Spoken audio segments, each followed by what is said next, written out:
Welcome to the Rebuild, Recover, Reinvent, Forward Together online series all about the airport terminal reconstruction project. I'm Audrey St. Luce-Jack, here reporting for the Princess Juliana International Airport. Up next, we'll hear from the Chief Executive Officer, the CEO of the Princess Juliana International Airport, Mr. Brian Mingo.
We had a challenge regarding the funding for it.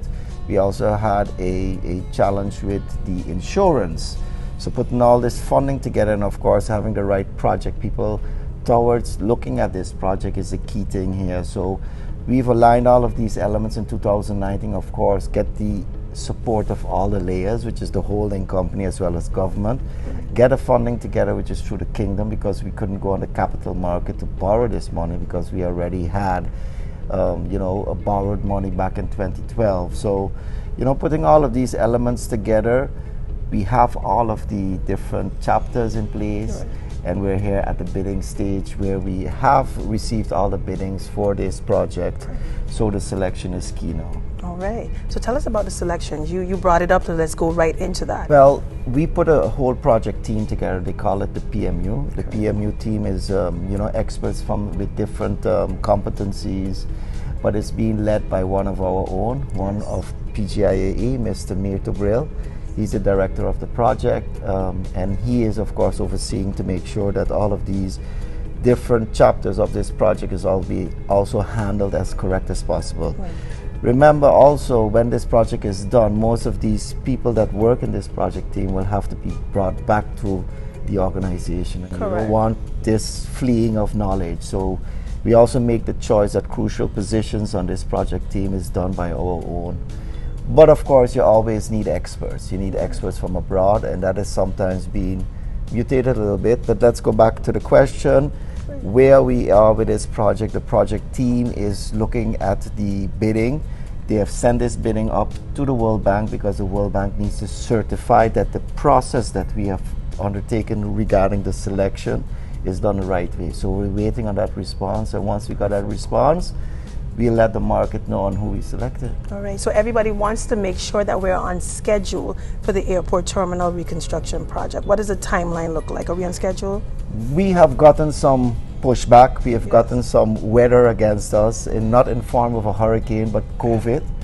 And what COVID did for us is restricted travel. So a lot of the contractors couldn't come to the island to see our airport, to come to see how big the details are for this project. There's a lot of elements out there on why is this project this size, but everyone forgets there's a lot of automation, and that is also the difference between the old airport and the new airport that will be coming up soon.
Thank you for joining us on Rebuild, Recover, Reinvent, Forward Together, our online TV series all about the airport terminal reconstruction project right here at the Princess Juliana International Airport. We're coming back bigger and better for 2023. But before that, remember, we're going to start with our phase plan.